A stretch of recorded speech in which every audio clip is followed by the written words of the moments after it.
When Albert Rates went out to mow his lawn, the last thing he expected was that the ground would cave beneath him. It turns out Albert and the rest of his neighbors were living on top of a sinkhole. Even more surprising was what the hole lead to underground. Before we start, can we get this video to 1,000 likes? Please hit the like button and subscribe to the channel. It was a day like any other in Black Hawk, South Dakota. Resident Albert Rates was out mowing his lawn like he had so many times before.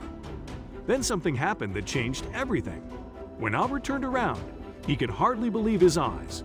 Only a foot behind him was the beginning of a giant sinkhole that had caved out of nowhere. What does one do when their property collapses into a sinkhole? What Albert did was bolt to the neighbor's house. He knocked on the door of John Trudeau, who had also been experiencing some unusual happenings. John had already suspected something was amiss that morning because the faucet had suddenly stopped working. Albert's story was enough to make this an official emergency. John's wife hurriedly called 911. As it turns out, they weren't the only neighbors impacted. When the authorities arrived, they moved quickly to get everyone to safety. This meant evaluating the sinkhole and quickly moving out people who were within an unsafe range. That's when they discovered that the sinkhole near Albert's home wasn't the only one. Another sinkhole appeared right across the street. Right away, 6 families were evacuated. That number would double once the experts determined the cause of the sinkholes. But finding that answer didn't require officers, it required cavers. When caver Adam Weaver heard about what had happened to the neighborhood, he volunteered to check it out. Adam is a part of Sapa Grotto, a subchapter of the National Speleological Society, ACA, people who study caves. When he arrived with his team, they soon discovered that they weren't over their heads. When Adam and the rest of the Sapa Grotto team inched their way in the sinkhole, they quickly realized that it wasn't at all what they'd expected. They came to find out that hole led to an abandoned gypsum mine. The mine was more than 600 feet long and still had drilling holes and mining gear in it. Adam told the Rapid City Journal, "I really never imagined that when we went back down there, it would be that big." It had first opened in the 1920s and it closed 3 decades later. Still, there remained old items, such as a mining handcart. They also found bones, which Adam's wife, a paleontologist, confirmed belonged to a calf.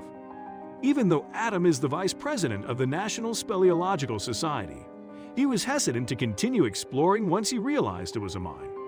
He told Hagerty, "We really don't do mines. We explore caves." The crew at Sapa Grotto carefully made their way further into the mine, making incredible discoveries along the way. As interesting as all of the findings the team was making were, they were also items to be expected in an abandoned mine: old tools, animal remains, deteriorating wood. Then they spotted something that made everyone stop in their tracks. There was a car hanging down from the top of the mine. It was wedged between rocks and appeared to have fallen into a hole from the surface. The group was amazed to see such a thing in the mine and started speculating about what happened.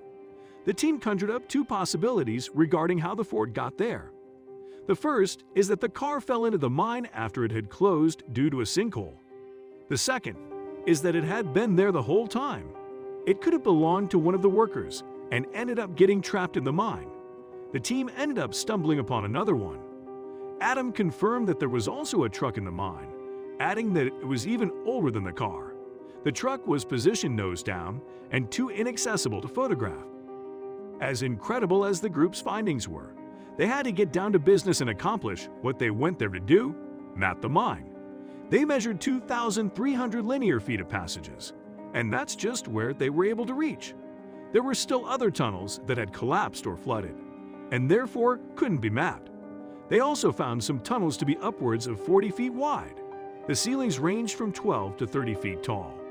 While the mine investigation led to some answers, there was still plenty of information needed to uncover how all this happened. That's where Doug Huntrods came in, the emergency manager from Meade County, where Black Hawk is located. At a press conference, Doug revealed that the Dakota Plaster Company had owned the mine.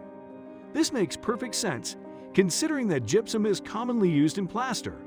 John Trudeau, the neighbor who Albert Rates ran to when his lawn caved in, brought up a question that many of the neighbors are likely pondering. Did the developers know and turn a blind eye?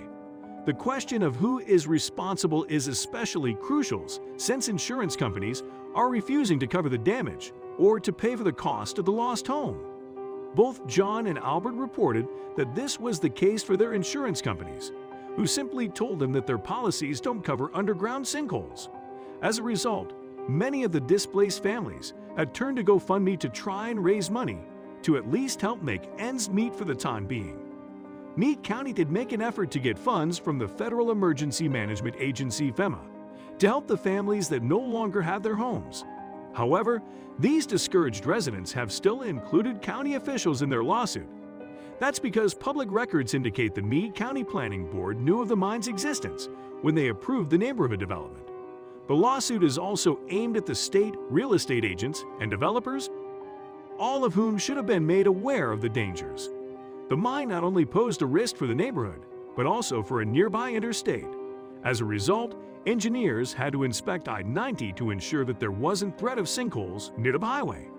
After inspecting 1,500 feet of the road and 60 feet underneath, the experts confirmed that the road is safe from the underground mine. Now that the road is handled, the county can put their full attention toward the residents and deciding what to do about this surprising find.